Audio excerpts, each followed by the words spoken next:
কলা পাউরুটি আর পানি।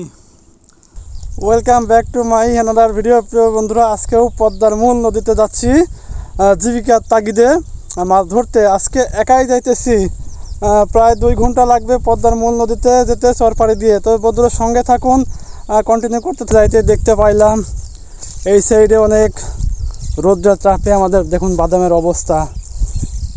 হাই রে বাদাম, কৃষক ভাইদের বাদাম সম্পূর্ণ মাঠ খেয়ে মাঠ পড়ে গেছে। শুরু মেঠো পথ দিয়ে রওনা দিলাম, যাইতেছি দেখা যাক কত দূর যায়। এটা আলমের বাগান, এটা আলমের বাগান নামেই পরিচিত। আমাদের পদ্মার মূল মাঝখানে এই একমাত্র উঁচা জায়গা যে জায়গাতেই পানি ওঠে না। এটা এক সময় আলমের বাগান। যাইতে যাইতে কি সুন্দর ভেড়ার পাল দেখতে পাইলাম, রাখাল ভেড়া, চরের মাঠে ভেড়া। অবশেষে পদ্মার মূল নদীর কিনারে চলে এসেছি। তবে আমি যেখানে এখন মাছ ধরবো সেই জায়গাতে এখনো পৌঁছায়নি, আরও আধা ঘন্টা সময় লাগবে। তবে পদ্মার মূল কিনারে আমি বর্তমান অবস্থান করতেছি। তো পরিশেষে মেন জায়গাতে চলে আসলাম। তো অনেক দূর হাঁপিয়ে গিয়েছি।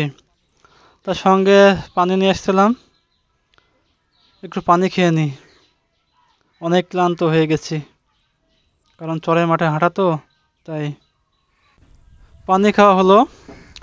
এখন মূল কাজে নিয়োজিত করি। জাল রেডি করছি, দেখি জাল ফেলানো শুরু করি। কি মাছ ধরা পড়ে আমার পদ্মা নদীতে। অনেক দূর যেহেতু হেঁটে আসলাম, এটা আমার নতুন জাল সম্পূর্ণ। আর এই নদীটা হলো পদ্মার মূল নদী। রায়টা দিয়ে মানে কুষ্টিয়া দিয়ে পাবনা দিয়ে এই নদীটা অতিবাহিত হয়ে গেছে। জাল ফেলানো শুরু হলো, জাল উঠাচ্ছি। তো এটাই আমাদের পদ্মার মূল নদী মূলত। তো বন্ধুরা, একদম হতাশ হয়ে গেলাম আমি। এরকম খেওয়া দেওয়ার পর আমি মাছ পাইলাম না, একদম ফাঁকা মাছ। পরিশেষে অন্য সাইডে গিয়ে মাছ তো পাইলামই না। মাছ না পাওয়ার কারণে অনেক ক্লান্ত হওয়ার পর বাড়ি থেকে কলা পাউরুটি নিয়ে আসছিলাম। কলার পাউরুটি আর পানি। চরের মাঠে যেহেতু এসেছি, চরের মাঠে আসলে সব প্রয়োজন, পানি মাছ থাকবেই।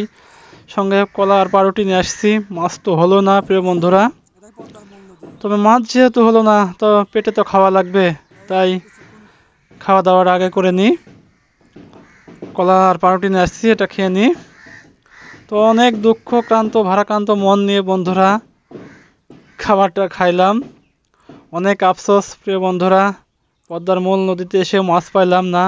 অনেক কষ্ট, অনেক বেদনা, অনেক দুঃখ ভারাক্রান্ত মন নিয়ে বাড়ি চলে যেতে হবে। তো সবাই দোয়া করবেন আমি যেন পরবর্তী আরও ভালো মাছ পাই। ভিডিওটা ভালো লাগে অবশ্যই লাইক, কমেন্ট, শেয়ার করে দেবেন।